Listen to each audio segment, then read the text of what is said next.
Si se trata de un cuerpo cierto, pues se hará en el sitio donde se encuentra ubicado el cuerpo cierto, y si es un género, se realizará en el domicilio del deudor. Si el contrato es de naturaleza mercantil,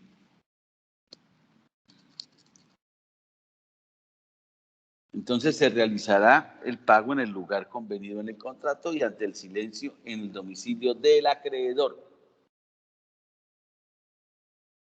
Pero si el acreedor cambió de domicilio desde el momento en que se celebró el contrato hasta que se deba cumplir con la obligación de pagar, entonces se realizará en el domicilio del deudor.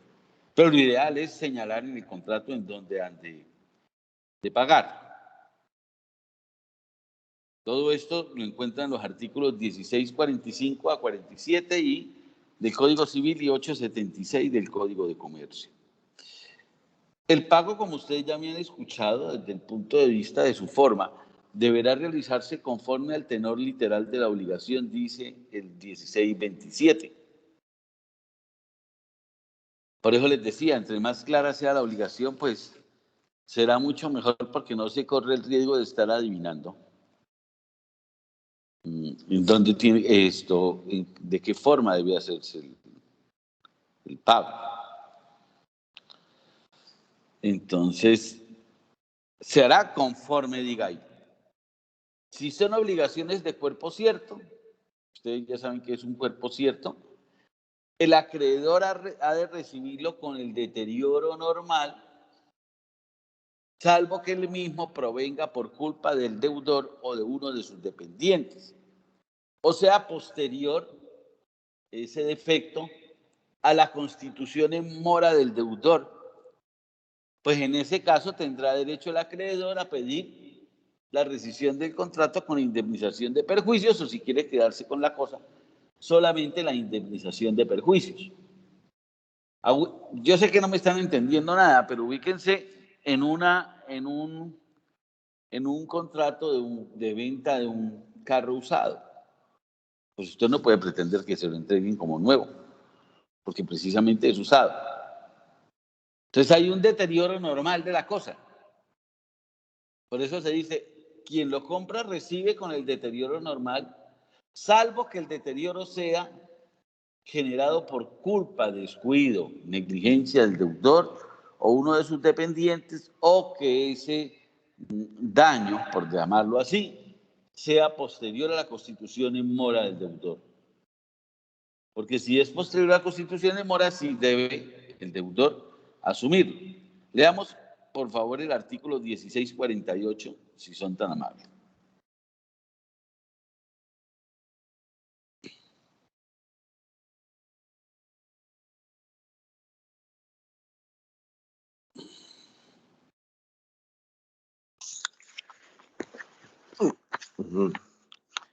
El 1648.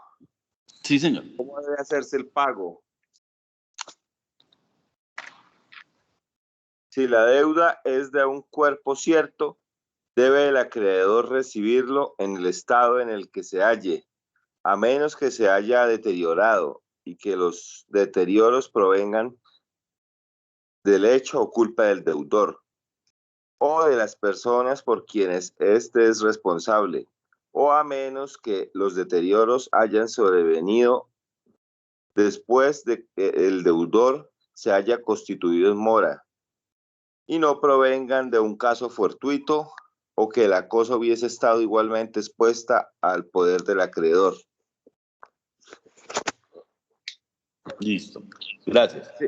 ¿Sigue más ahí? ¿Sigo? Bueno. Sí, siga. Sí, en cualquiera de estas dos suposiciones se puede pedir por el acreedor la rescisión del contrato y la indemnización de perjuicios, pero si el acreedor prefiere llevarse la especie o si el deterioro no parece de importancia, se concederá solamente la indemnización de perjuicios.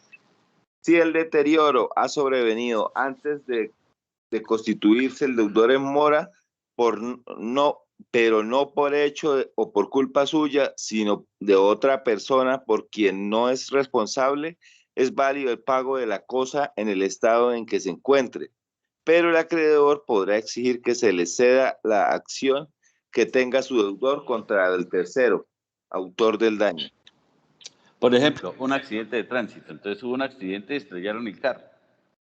Entonces, quien lo compra puede comprarlo, lo recibe en el estado en que se encuentra, pero el vendedor le cede los derechos que tenga para accionar contra la persona que le generó, le causó ese daño o ese perjuicio. ¿Listo? Ahora, ustedes se preguntarán que qué es la famosa esa Constitución en mora. Esa Constitución en mora la encuentran definida en el artículo 1608 del Código Civil. Si quieren, leámoslo, por favor, para que ya salgamos de esa duda, porque eso es un término genérico en materia de obligación.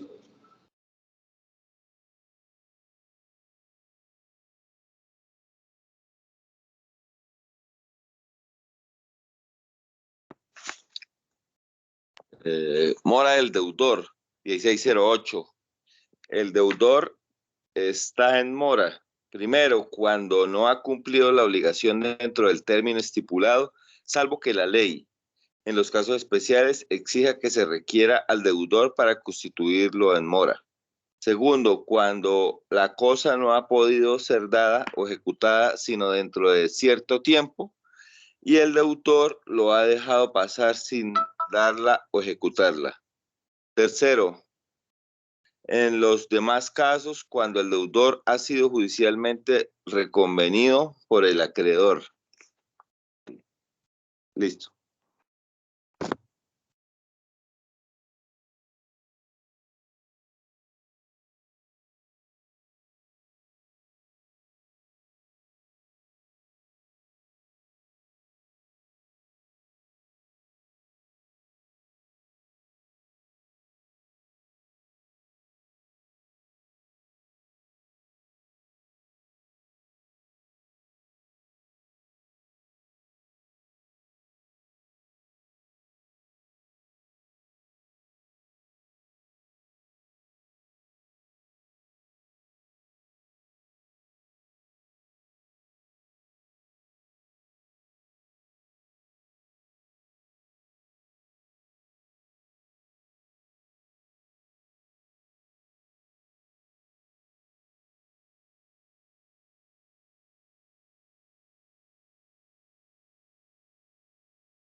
Profe, si nos está hablando, creo que tiene el micrófono cerrado. Ay, doctora, muchas gracias. Yo acá grite y grite. ¿Cómo se dio cuenta? Pues que me di cuenta que usted salió de la reunión mientras Cristian leía y luego cuando volvió entró con micrófono cerrado. Muchas gracias. Entonces les repito lo que les estaba diciendo. La mora se da o porque la obligación es sujeta a un plazo, entonces cumplido en plazo, si no se ha cumplido la obligación, el deudor queda automáticamente constituido en mora. Y si no son obligaciones sujetas a un plazo, entonces habría que constituirlo en mora, ya sea requiriendo por escrito al deudor. Ustedes simplemente le hacen una carta donde dice: señor deudor, lo constituyo en mora de tal obligación, punta, luego y firmó y lo manda por correo certificado. Eso es todo lo que hay que hacer. O se entenderá constituido en mora el deudor desde el momento en que se presente la demanda. Entonces, a partir de ese momento, como les decía, y ustedes no me alcanzaron a escuchar, creo, se activa el switch de la mora. Es decir, a partir de ese momento usted cobra intereses de mora y cobra las sanciones o aplica las sanciones derivadas de la mora. ¿Es claro?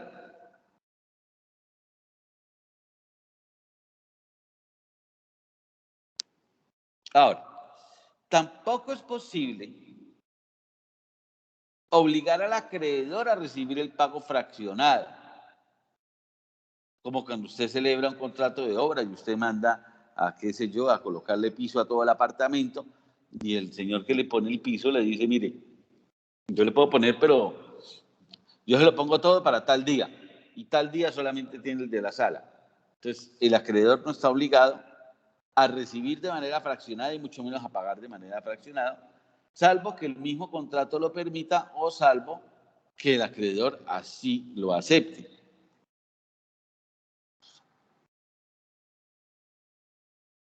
Eso dice el 1649. Y si la obligación, perdón, es de pagar a plazos y no se fija el plazo, se entiende dividido en partes iguales a menos que el contrato determine unos plazos diferentes.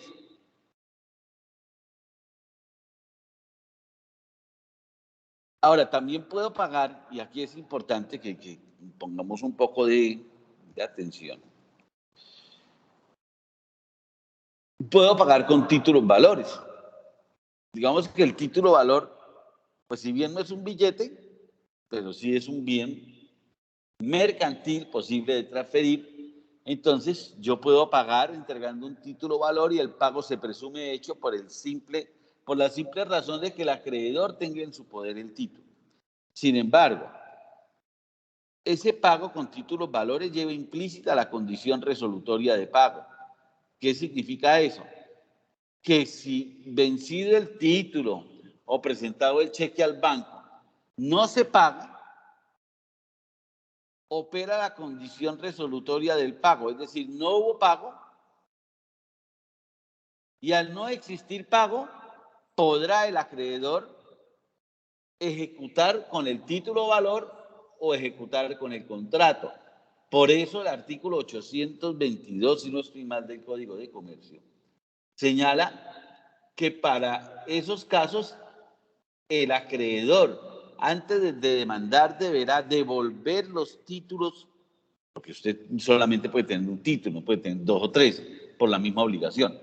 Entonces, devolver el título al deudor o prestar caución para garantizar los perjuicios que se puedan causar al deudor con la emisión o con la tenencia de ese doble título. ¿Por qué? Porque puede perfectamente el acreedor de ejecutar al deudor con el contrato y el cheque endosárselo a un tercero. Y ese tercero, como no le pagan, va también a entrar a demandar al deudor. Por eso hay que tener mucho cuidado cuando manejan títulos valores. Porque cada vez que usted gira un título, nace una nueva obligación. Entonces, ¿qué puede ocurrir, por ejemplo, si este caso fuera un contrato de venta? Entonces, al vendedor le pagaron con un cheque chimbo. O sea, no hubo pago. Entonces, el vendedor va a demandar al comprador en un ejecutivo para que le pague. Y así como demanda en un ejecutivo para que le pague, a él lo van a demandar en un ejecutivo para que pague el cheque que él endosó. Entonces, va a terminar usted pidiendo el pago, pero siendo víctima del mismo pago. Y ustedes dirán, no, porque él se puede defender diciendo que ese cheque le salió pues chimbo y que a él no le pagaron. Entonces, ¿para qué lo endosó? Entonces, hay que tener mucho cuidado cuando se juega con los títulos valores. Ahora, si el título prescribe, porque por ejemplo una letra prescribe en 3 años, un cheque prescribe en 6 meses, le queda aún al acreedor la acción de enriquecimiento cambiario a través del cual usted va a decirle, mire, señor juez, hay este contrato, este señor no me pagó, o sea que él se enriqueció en lo que no me pagó y yo me empobrecí en lo que no me pagó y traté de pagarme con este título que prescribió. Pero esa acción deberá adelantarla dentro del año siguiente a la prescripción sin necesidad de esperar si un juez decreta o no la prescripción del título, porque la prescripción opera por el simple paso del tiempo. Quien no lo crea, demanda, pero quien se ampara, como es extintiva, pues puede quedarse ahí quieto. ¿Hasta ahí hay alguna pregunta sobre las formas del pago?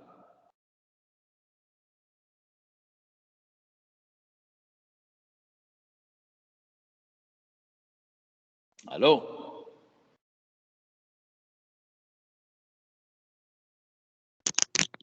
No, profe, no, señor.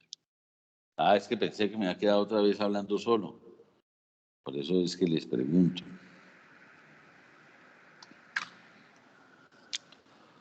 Bueno, entonces hemos visto frente al pago, hemos visto qué es, dónde se hace, cómo se hace, en qué forma se hace, quién lo hace, a quién han de pagar. Miremos ahora cómo se imputa el pago. La imputación del pago es una operación a través de la cual el acreedor dice: usted me debe tanto de capital, me debe tanto de intereses y me pagó tanto, entonces con esa plata yo me pago los intereses y le queda un saldo de capital. Más o menos es eso. Y tiene su soporte en el artículo 1653, que dice que si se debe capital e intereses, se imputa primero intereses, salvo que el acreedor consienta en imputar a capital. El acto de imputación, como les digo, es el acto de liquidación. Es decir, ¿cómo voy a liquidar ese pago? Entonces, la regla general es que primero se pagan los intereses y gastos del proceso y luego se paga el capital. O sea que si usted debe 10 millones de pesos de intereses y debe 2 millones de pesos de capital y abona 5, entonces el acreedor va a imputar 2 a intereses, le quedaron 3 a capital, la próxima cuota de los intereses me lo paga sobre 7. Y eso fue el saldo a capital que quedó. Entonces, puede ser que ocurra lo que, como pasa acá en Colombia, que la gente coge a los prestamistas como si fuera un cajero de Servibanca. Entonces, présteme 200, présteme 300, présteme 500, présteme 2 millones, 5, 10, no sé cuánto. Y claro, el man, pues cada vez que le presta, le descuenta intereses y ustedes le firman. Entonces, la norma establece que si hay diferentes deudas,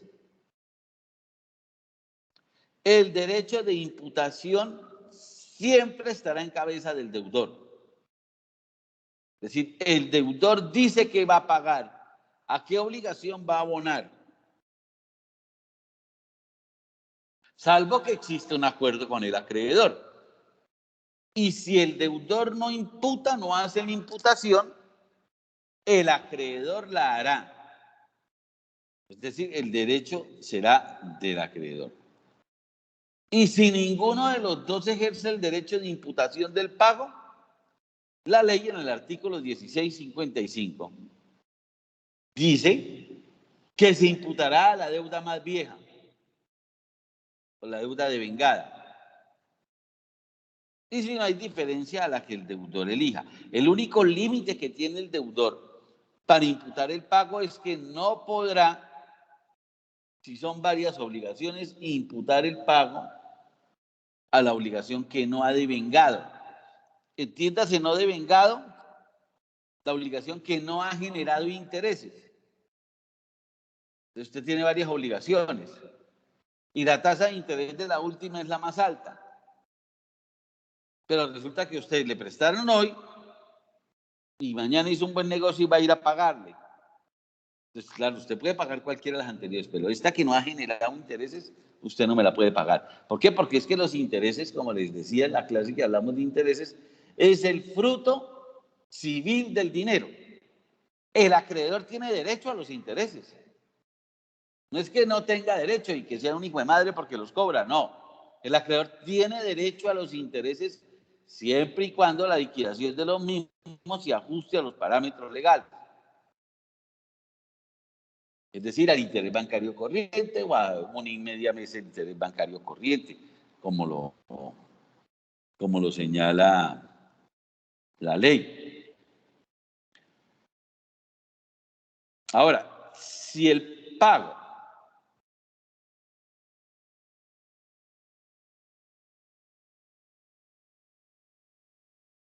perdón. Hay una norma Mi madre que no la encuentro acá y no tengo el código a la mano, entonces necesitaría que uno de ustedes me ayude. Es por ahí el 1652, 53, que dice que si el acreedor expide carta de pago sin identificar los intereses y el capital, sin diferenciarlos, se presumen pagados estos. Me parece que es como el 1654, no me acuerdo. Alguien, por favor, que me colabore con esa norma.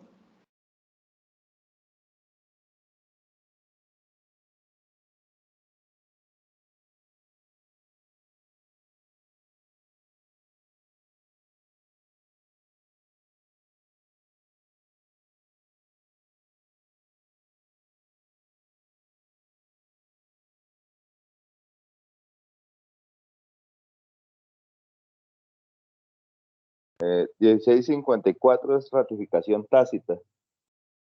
Sí, sí. ¿Qué dice, por favor? La ratificación tácita es la ejecución voluntaria de la obligación contratada. No, 1653. 1653, formalidades necesarias para la ratificación. ¿Del Código Civil? Sí, señor. Ah, perdón, mentira, me equivoqué, 16, estaba en 17, discúlpeme, sí, señor. Qué vergüenza. 1654.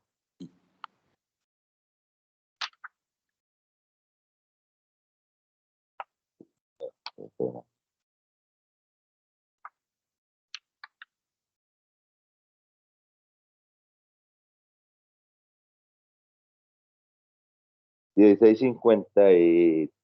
La imputación del pago, el 1653. Eso, veamos por ahí.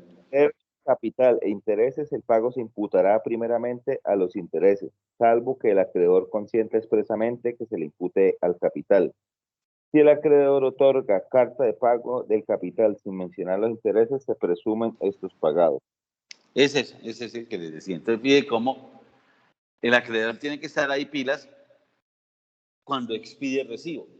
Porque si, por ejemplo, él dice recibí 50 millones de pesos de X persona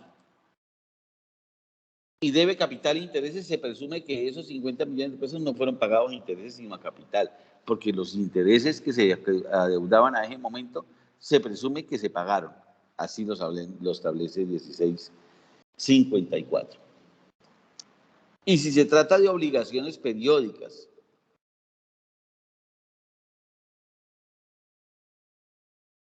el 1628 señala que la carta, en pagos periódicos, la carta de pago correspondiente a 3 periodos anteriores se presume el pago. Es decir, si a mí me envían carta de pago mensualmente y no me señalan los saldos de mora, se presume que los anteriores fueron pagados.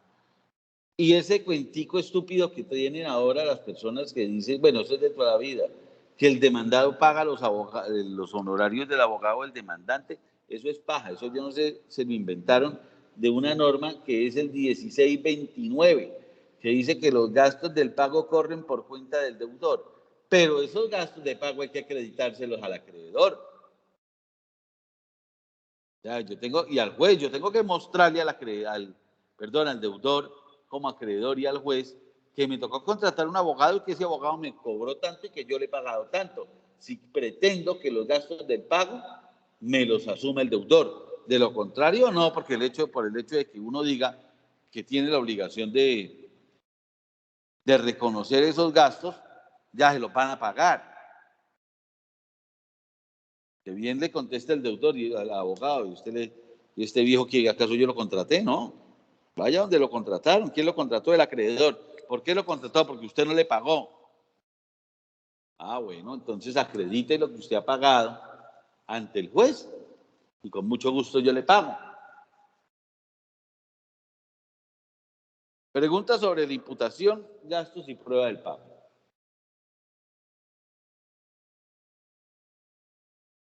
Bueno. Hay una subespecie de pago. Digamos, hay 3 subespecies frente al pago general. El uno es el pago con subrogación, el otro es el pago por consignación y el otro es la dación en pago. El pago por subrogación lo encuentran regulado en el artículo 1666, que consiste en la transmisión de derechos que hace un acreedor a un tercero que paga la obligación. Entonces, esa subrogación puede ser convencional, dice el 1669, por acuerdo entre las partes, se produce por una convención entre el acreedor y el tercero que paga y se somete a las reglas de la cesión. Es decir, hay que notificarle al deudor quién va a ser su nuevo acreedor en virtud de la subrogación convencional. La subrogación legal, que la encuentran definida el 1668,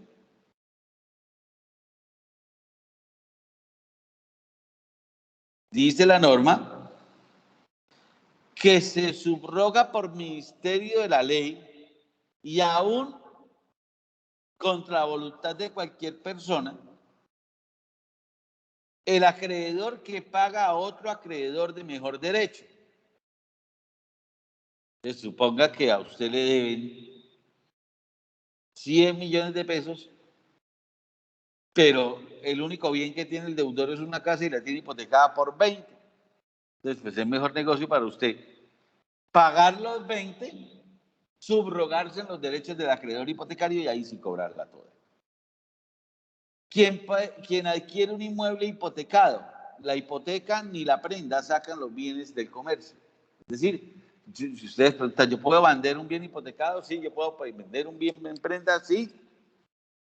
Pero quien compre el bien, siempre claro está que la hipoteca o la prenda se encuentren inscritas ante las oficinas de registro correspondientes.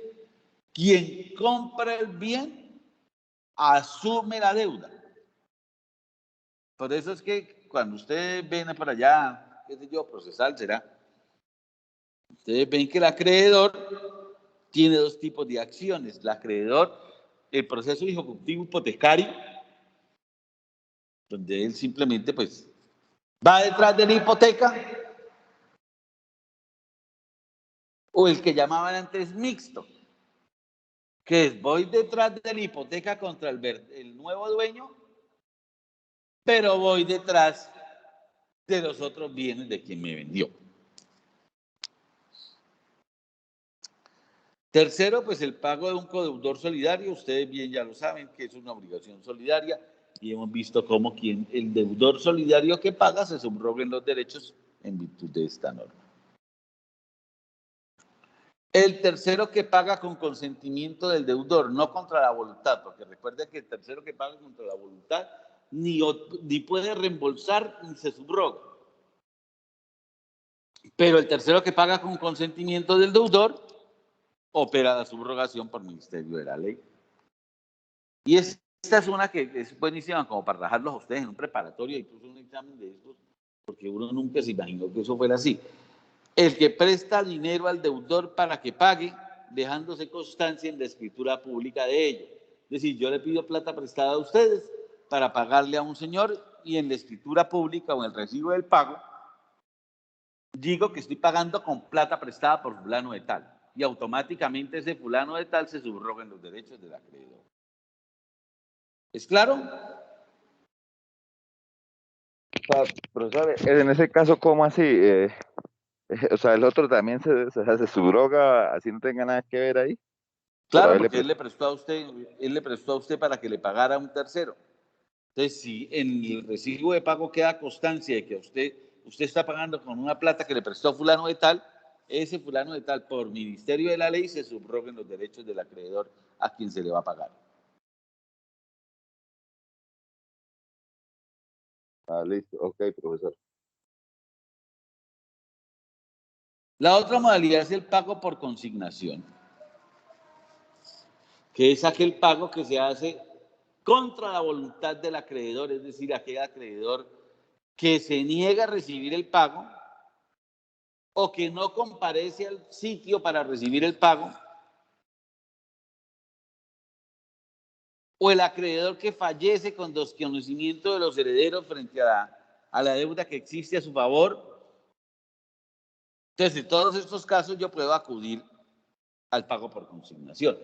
Sin embargo, los pagos por consignación hay 4 modalidades.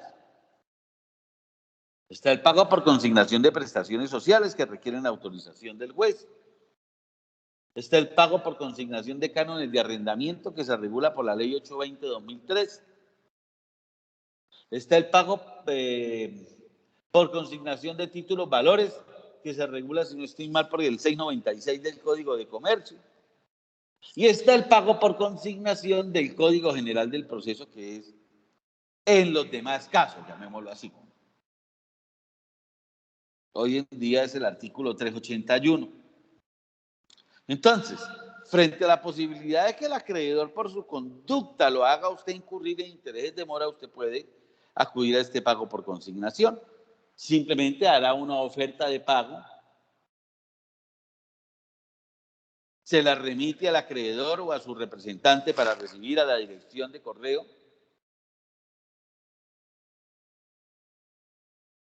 Siempre que la obligación objeto del pago sea exigible, es decir, haya vencido o la condición se haya cumplido.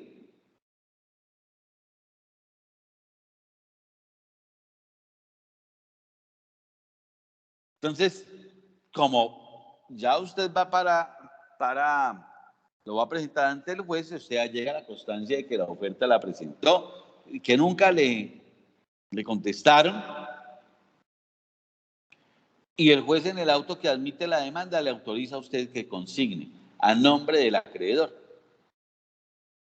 Realizada la consignación,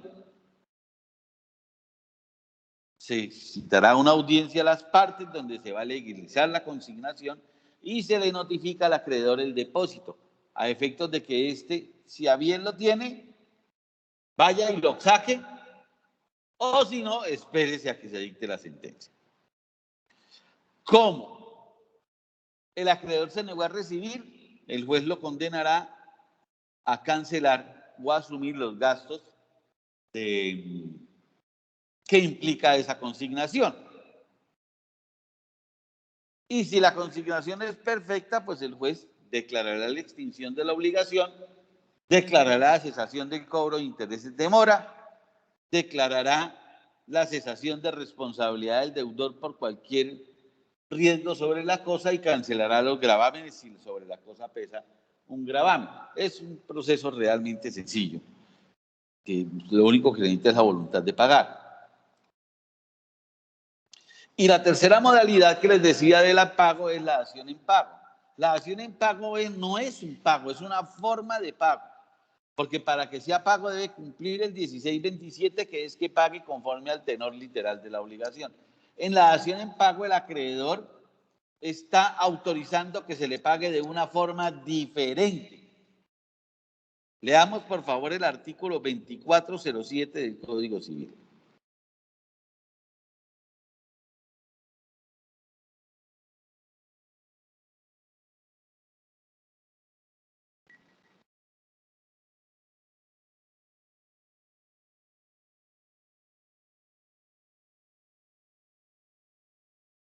Doctor, qué pena. Repite que es que me entrecortó. 2407. Listo. 2407.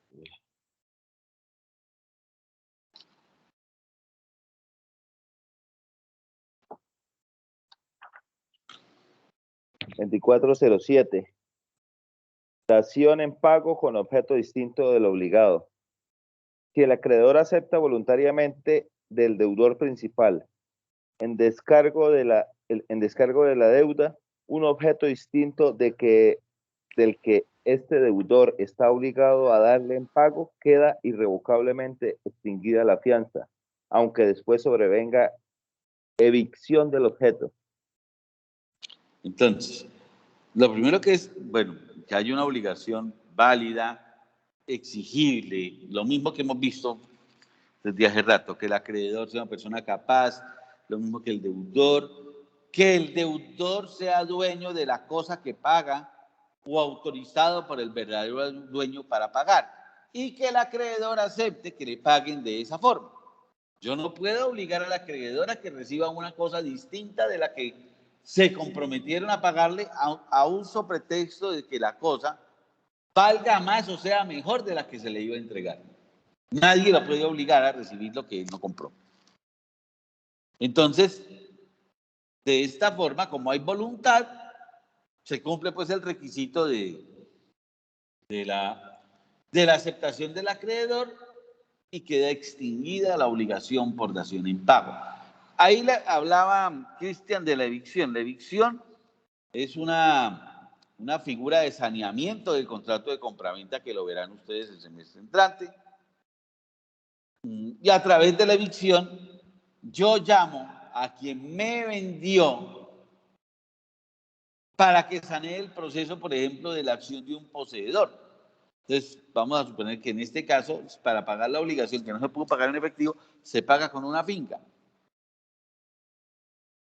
a título de dación en pago. Y después de 2 meses le aparece una demanda de pertenencia que adelantan unos campesinos que dicen que llevan 20 años o 10 años o los años que quieran, realizando actos de posesión.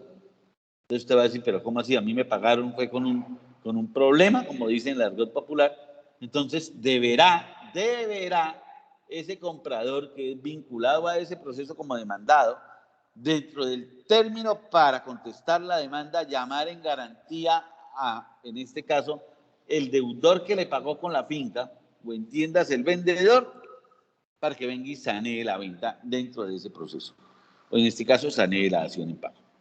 ¿Es claro?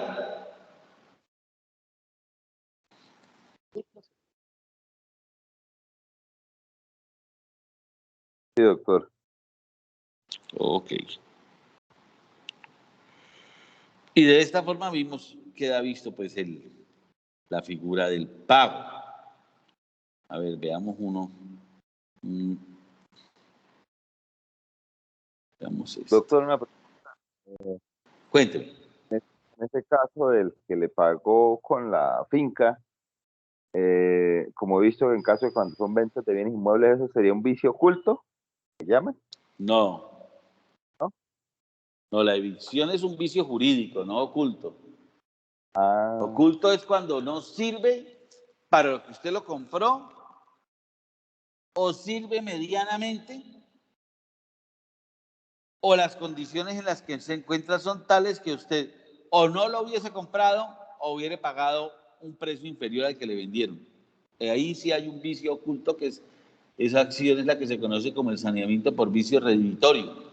Cuando el vicio es de naturaleza jurídica, como es que le están peleando la posesión para que parte de ese bien que es de su propiedad ahora prescribe en favor de un tercero, ese vicio jurídico se conoce como saneamiento por evicción.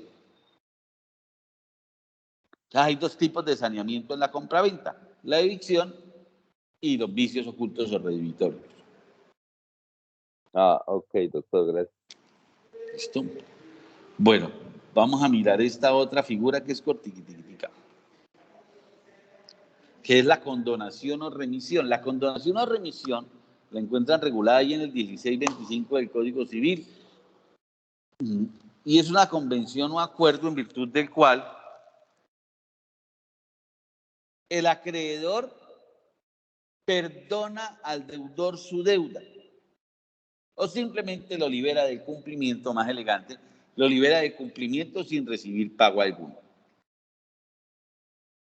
Está regulada en el artículo 1711 del Código Civil al 1713 y debe tener como requisito simplemente pues, que exista una obligación, que la obligación sea exigible, que la obligación no se haya cumplido y esa remisión o perdón o condonación, como ustedes la quieran llamar, podrá ser expresa cuando a través de un documento el acreedor manifiesta su voluntad de no cobrar la obligación y perdonar al deudor, o de manera tácita, mediante la entrega del título donde conste la obligación. Pues entregando el título donde consta la obligación, no existe forma alguna en que el acreedor pueda cobrarla, y por eso decimos es una forma tácita de extinguir la obligación. Esa condonación puede ser total, es decir, capital e intereses, o puede ser parcial, condonar solamente los intereses, lo que ustedes llaman, o lo que todos llamamos, rebájeme los intereses, o rebájeme parte, o cámbieme la tasa, o rebájeme, bueno, lo que busque es que el acreedor acepte no recibir algo. Lógicamente que las partes, vuelvo a lo mismo, deben ser el deudor y el acreedor directamente con libre disposición, pero si es a través de terceros, pues ese tercero deberá obtener la autorización previa del acreedor para realizar esa condonación. Mire que eso lo aprendí yo, fue a juro. En mi primer caso, era un ejecutivo, yo presenté la demanda, embargué y todo, y llegó un señor a la oficina a pagar. El señor un abuelito que me dio muchísima lástima. Y entonces el señor me dijo, doctor, pero rebájeme la mitad de los intereses. Y yo le dije, claro, no hay problema. No, se pague el capital más la mitad de los intereses. Cuando llamé a mi cliente, le dije, oye, hermano, acá le tengo la plata de capital más la mitad de los intereses. Me dijo, ¿y por qué él solo la mitad de los intereses? Le dije, pues porque yo, hermano, yo se lo rebajé. ¿Y usted tenía esa autorización para rebajarla? No. Entonces páguelo usted. Entonces hay que tener cuidado con eso. Siempre se debe tener la facultad de disposición si está en un proceso del derecho del litigio y si es extrajudicial, pues de disposición del derecho para poder realizar la condonación o remisión. ¿Es claro, doctores?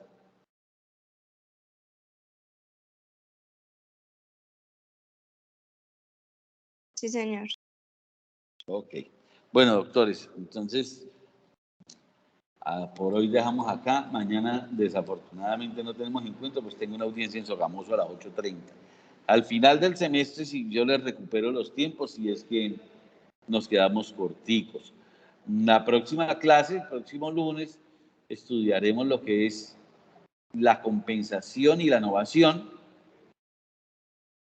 Y el martes la confusión, la pérdida de la cosa que se debe. Y ya vamos terminando pues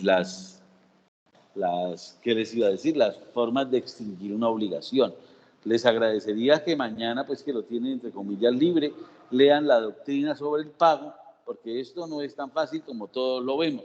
Entonces es bueno que hagan una lectura sobre esto. ¿Está claro? Bueno, ¿Una pregunta? profesor. ¿Alguna intervención? Profe, una pregunta, esto, doctrina contra el pago y ¿qué más? Lo anterior a eso que usted dijo. No, o sea, para que vayan leyendo lo que es la doctrina del pago que está ahí en la plataforma, lo mismo que lo de la remisión y condonación.